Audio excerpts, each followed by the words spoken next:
Jeff Jacklich, the great Jeff Jacklich from interplanetary fame of, I don't know, we were on Pluto a couple days ago.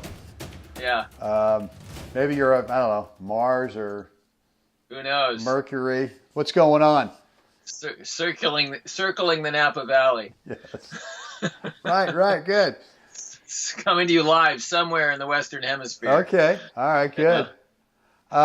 Well, if you've been watching any of our episodes, you can see that, and I know that you all are just so locked into these episodes that you notice that behind me, I'm not out in my main area out in where we are in the desert. Actually, here back in our kind of our sitting area of our bedroom because my beautiful bride wife, Mai, said, "Honey, I'm gonna start baking right now, and you can stay out here and you can record this if you want."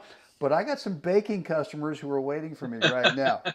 So up to you. And I said, all right, There you I'll go. go ahead and move out of her way. So that's where I am today shooting this episode of Gold Ball Hunting. Um, Yeah. what's on your mind there, Jeff? Well, I thought it'd be fun to kind of dive a little deeper into, what we were talking about before we started this recording after a recent webinar that we just did, a private webinar, and because it brought some things up for us that we thought, it might be interesting to kind of dig a little deeper into this. And so, we were talking about 4-0 men kind of specifically and kind of stroke technique and how sometimes they can get a little there can be a Just lot spit of it out. Just say exactly what's on your mind. there can be a lot of extra moves in the creation of any particular stroke, Right. and some of that I think can be limiting to their success, to their advancement into the next level of the game. Yeah. So Yeah. we were talking about that. So I'll let you jump in here next because Well, I'll go ahead and rescue you on this thing because I'm going to go straight to what I think, and that is we're going to pick on the 4-0 guys today, and yeah, it's going to be constructive criticism, and that is just mentioned. We just got off a 30-minute private webinar with one of our coaching students, and a guy who's he's a solid 4-0. Obviously a good tennis player, but the way he described his game was there's probably some extra moving parts going on that inhibit him in terms of being able to execute a simple volley or a simple return to serve. And I kind of harken back to, and I think I've shared this story before, where when I was working with Mr. Stowe, and Tom Stowe's thing was all about balance and posture and stroke efficiency. yep. And he one day, I'll never forget, I'm sitting there working on my forehand, and he said, "All right, stop. Everyone stop." And I kind Everyone, stop. and I'm thinking, because I just hit a couple of really good forehands, and I'm thinking, man, he's gonna, with all the other three guys there who were like studs, and I'm this little, nothing. I think he's going to say something great. And he says, "Mr. Abel, you know that little flare that you do on top of the backswing?" I said, "Yeah." He says, "Stop it." I said, Just stop "Stop it. it." It just, and I could tell it was just pissing him off so much that he thought that I was thinking, well, the Stowe method is a little flare on top. And he just said, "Stop it. Don't ever do that again." And I said, "Okay, all right." And the other guys are over there. Their guys are behind Tom, just kind of they're doing this. They're just going. Chuckling, They're right? just cracking up because they know what's going on. And Amateur. and they're all thinking, "God, thank God Abel's part of the group because now we can actually have a little entertainment out here." Right. So, but then I kind of thought about it about those other three guys. Doug King, Steve Stefanski, John Hubble, all top 5 in NorCal guys. Right. Right. And I'd go out and watch their form. Well, they didn't have that little flair. They didn't have that extra little garbage, right? Right. They didn't have that stuff that I thought, well, maybe I need it to to be cool. I don't know what it was, but they didn't have it, and it really kind of hit home to me that the better players, and so if we're talking about 4-0 guys, the guys Right. who then are solid 4-5, bumping up on 5-0 and beyond. If you look at stroke technique with the better players, there's less going on. Right. Meaning that, and again, I go back to picking on the 4-0 guys. I think that's the group of players Yeah. who kind of tie themselves up the most with unneeded, unnecessary stuff that they do. So how do Yeah. you help them? I mean, so how do you help them kind of go more minimalist with stroke technique? How do you help them, first of all, understand the theory that less is more, and more being you're now a more consistent shot maker, and less being with, as the guy we just talked to was talking about when he was watching my backswing on the inside out, either drive and from the doubles deuce court, trying to go back to the server, either chip it, slice it, or drive it. That he said, "My God, your backswing is like hardly anything." Right. And he was going, mine's pretty far back. So Right. A how do lot you of help distance guys? between. So Yeah. the question for you is, how do you help players self-identify? If that's the right term, but so to be able to be aware of what they're doing that might be that little flare on top. Just stop it. Gosh, how to make them aware of it. Well, right now That they're is aware of it, right? So right now we're sort of talking about it, right. and so they're now aware of it. But let's take the forehand groundy rally ball, for example. I think probably, part of the lack of awareness, and this is just through observation. It's not. I don't think it's so much maybe making them aware of it. It's the lack of awareness that they are. We've talked about receive and send, and I think they're in such an athletic. Depending on the sport they came from, that they're constantly in send mode. They're constantly wanting to shove the ball back over the net. And so technique kind of gets lost in translation while they're trying to actively send the ball back. I hope this is making sense.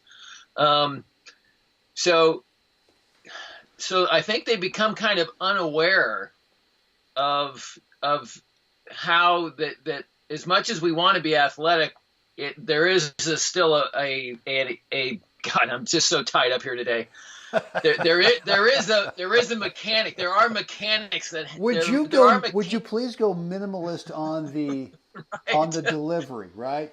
Right. There are mechanics that have to be implemented, right? There's a foundational framework of hitting a tennis ball, no matter what technique you're using, no matter what style you're using, rather, that has to be implemented. Whether it's Roger, whether it's Rafa, whether it's Brent, whether it's Jeff, it doesn't matter. There's a set of ingredients, and the order in which those ingredients are used is the same for everybody. And so I think that's where, the 4-0 guys, I think they get so caught up in I think probably the mental transition of wanting to end the point. I'm going to say that one little factor, wanting to look for the exit, wanting to end the point, interrupts their ability to actually see the truth about the game and the patience enough to actually construct a solid forehand, that's repeatable and sustainable. Yeah, well, how is that for the scenic route to get to that, right? That's beautiful. That's like the Pebble Beach 17-mile drive. I'm looking around. I'm going, man. I'm only on like mile point 0.5. I've got another 16 and a half miles to go here. Apparently, It's getting long. No, But I think that's just that. I think that mental little hiccup there is what distracts them from actually being able to repeat a sustainable stroke. no, that's actually the terms is sustainable and repeatable. And what Mr. Stowe was telling me is the flare, once in a while, the flare doesn't get in the way because you've somehow luckily sort of made the flare, it's synced up to the rest of the stuff. But too Right. often what happens, and I mean, if you're doing it off the ball machine or the wall or someone's feeding you some balls or you're just lightly hitting, the flare doesn't seem to get in the way.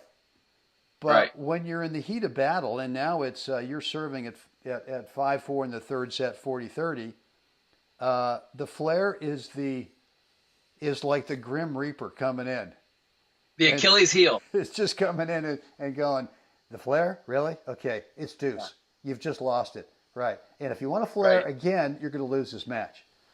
So we're talking theory here, and we're talking trying to help players, especially the 4-0 guys, just because I kind of think, Jeff does as well, that it's that group of players that seems to have more that could be cut out of stroke technique so that you become way more efficient with executing over and over and over, and that the less stroke technique you have, as Jeff brilliantly said, that it I'm being serious, that you brought up the term receive and send mode, and I think that you and I need to spend way more time talking about how players get into send mode. I mean, we know that's, air quotes, peaking, Peeking, is the ultimate definition of getting into send mode, right? Where you're picking your eyes up in your head just prior to contact because you got to see what's going on out there, right? You got it. The court's going to move. That's that's right. Hey, man, what? It's back there? Okay.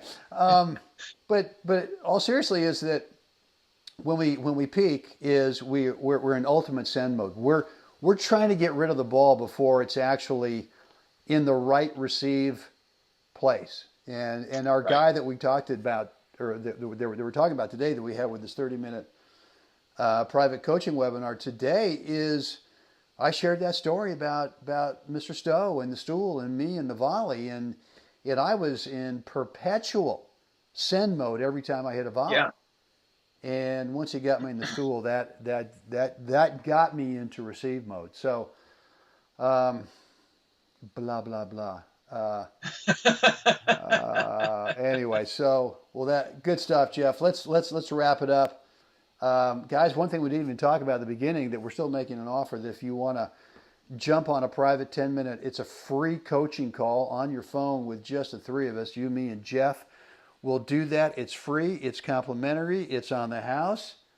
It's on us.